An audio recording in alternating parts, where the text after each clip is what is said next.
শুভ সকাল আমার প্রিয় বন্ধুরা, তোমরা সবাই কেমন আছো? আশা করছি তোমরা সবাই খুব ভালো আছো এবং যে যেখানে আছো অনেক সুস্থ আছো। আর তোমাদের ভালোবাসায় আমি অনেকটা ভালো আছি। বাঁকুড়া জেলার ছোট্ট একটি গ্রাম থেকে আমি পূজা আমার নতুন একটা ব্লগ ভিডিওতে তোমাদের সকলকে জানাই অনেক অনেক ওয়েলকাম এবং অনেক অনেক ভালোবাসা।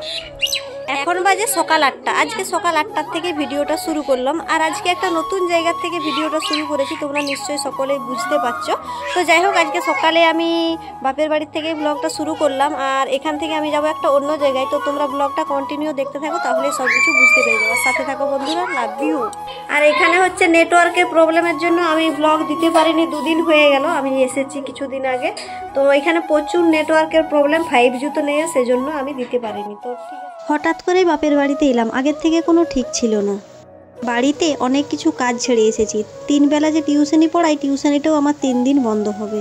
তাও যতটুকু পেরেছি বাড়তি পড়িয়ে দিয়ে এসেছি। বাবা আমার বাড়িতে কার আসতে ইচ্ছে করে না, আমার তো ইচ্ছে করে প্রায়ই যাই, কিন্তু আর হয়ে ওঠে না।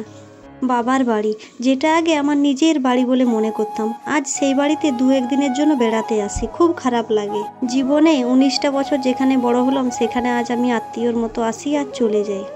আর এখন হঠাৎ করে আমার বাপের বাড়ি আসার মেন উদ্দেশ্য হলো আমার বোনের বাড়ি যাব, তাই আমার বোনকে আনতে যাব। আজকে আমার বোনের 21। তোমরা তো অনেকেই জানো আমার আর আমার বোনের একদিনেই বিয়ে হয়েছিল। বিয়ের 2 বছর পরে আমার মেয়ে হয়েছিল, কিন্তু আমার বোনের হয়নি। তো এতদিনে আমার বোনের মেয়ে হয়েছে, তো তারই 21। আজ 21 দিন হয়ে গেল নিজের বোনের মেয়েকে দেখতে যাইনি। মনটা খুব খারাপ লাগছিল, কিন্তু বাড়িতে কাজের চাপের জন্য আসতেই পারিনি, তাই আজকে চলে এলাম। তোমাদের সাথে কথা বলতে বলতে বাড়ির থেকে অনেকটা রাস্তায় চলে এলাম, প্রায় অর্ধেকটা রাস্তা, আর অর্ধেকটা রাস্তা বাকি রয়েছে। আর আমরা যাচ্ছি টোটোতে। জানো তো, মারুতি পাওয়া গেল না, কেননা আমাদের কথা ছিল পরের দিন যাব, কিন্তু আমরা আগের দিন যেহেতু চলে যাচ্ছি, তার জন্য আর মারুতিকে বললাম, তখন বলছে তোমরা তো আমাকে পরের দিন বলেছো, আজকে আমার অন্য ভাড়া আছে। যাই হোক, দেখো শেষ পর্যন্ত বোনের বাড়িতে পৌঁছে গেছি। এসে দেখছি বোনেরা স্নান টান করে রোদে শুয়ে আছে। আর এই যে পুচকি সোনামণিটা, আর ওর নাম কি আমি দিয়েছি জানো তো? ওর নাম দিয়েছি তৃষা, আর আমার মেয়ের নাম তো ঈশা। বোন বলছে দুজনের ম্যাচিং করে যেন দিই। আর আমার ভাইঝির নাম হচ্ছে তিথি। আর আমার দাদারও মেয়ে হয়েছে, আমার বোনেরও মেয়ে হয়েছে, আর আমারও মেয়ে হয়েছে। আর আমাদের না 3 জনের 1 মাসেতেই বিয়ে হয়েছিল। আমাদের 2 বোনের একদিনে, আর আমার দাদার তার কিছুদিন পরেই। তো বুনুকে কেন নিয়ে চলে এলাম শ্বশুর বাড়ির থেকে, সেইটাই হচ্ছে আজকে মেন বিষয়, যেটা তোমরা টাইটেল আর থাম্বনেল দেখে আজকে আমার এই ভিডিওতে ঢুকেছো। তো দেখো, বলতে বলতে বোনকে কিন্তু বাপের বাড়িতে নিয়ে চলে এলাম।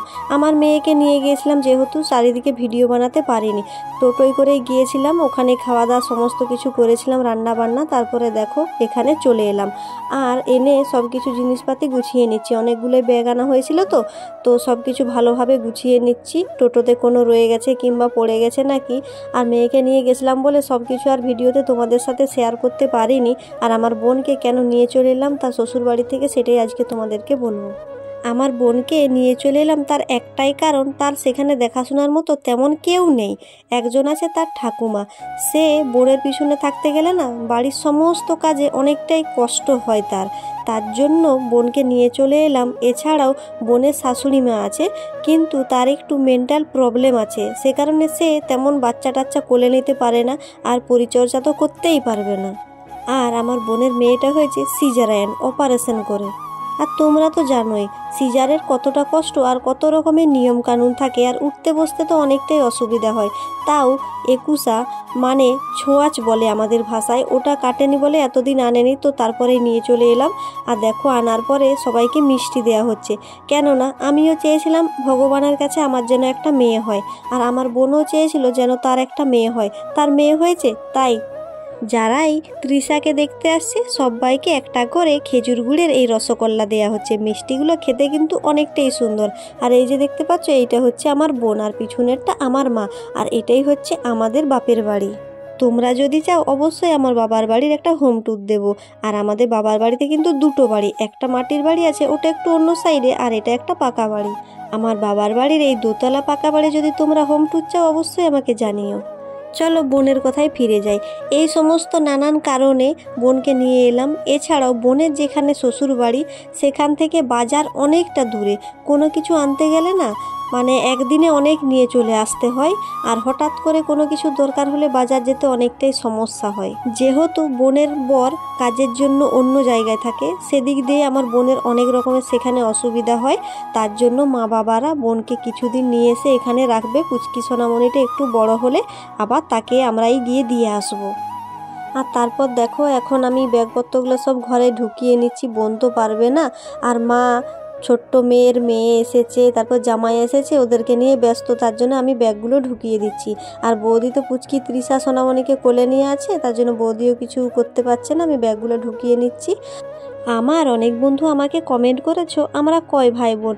বন্ধুরা আমরা 3 ভাই বোন, মানে আমার দাদা, তারপর আমি, আমার বোন। আমার দাদা আমার থেকে 2 বছরের বড়, আমার বোনের থেকে আমি 2 বছরের বড়, আমাদের মধ্যে দূরত্বটা 2 বছরের। এই যে দেখো বিকেলে রান্না করতে বসে গেছে। এটা বোনও আজকে রান্না করছে, অনেক দিন পর, শ্বশুরবাড়িতে করেনি অসুস্থতার কারণে। আর মা এখানে সবজি কেটে দিচ্ছে, কিছু হয়তো রান্না করবে, আর আমি এদিকে ব্যাগ গুছিয়ে রেখে দিলাম। আর অনেকটা জার্নি হলো, খুব খারাপ লাগছিল। গিয়েছি খাওয়া দাওয়া করে সঙ্গে সঙ্গে বেরিয়ে পড়েছি। কেন জানো তো, এদিকে না প্রচুর হাতি বের হচ্ছে। আর এদিকে দেখো আমি না আগে কিন্তু ভিডিও বানাতাম না, আমার বোন ভিডিও বানাতো, আর এখন আমি ভিডিও বানাই, ও ভিডিও বানায় না। আর সাইডে দুজনকে দেখতে পাচ্ছ, একটা আমার ভাইজি আর একটা আমার মেয়ে। আর আমার বোনের মেয়ে তো একদম ছোট্ট, বড় হলে এদেরই সঙ্গী হবে। যাই হোক বন্ধুরা, এই ভিডিওতে তোমাদেরকে অনেক ধরনের অনেক রকম কথা বলেছে। প্রতিদিনের মতো আজকেও তোমাদের কাছে ক্ষমা প্রার্থী যদি আমি কোনো ভুল কথা বলে থাকি। দেখা হচ্ছে তোমাদের সাথে নেক্সট ভিডিওতে।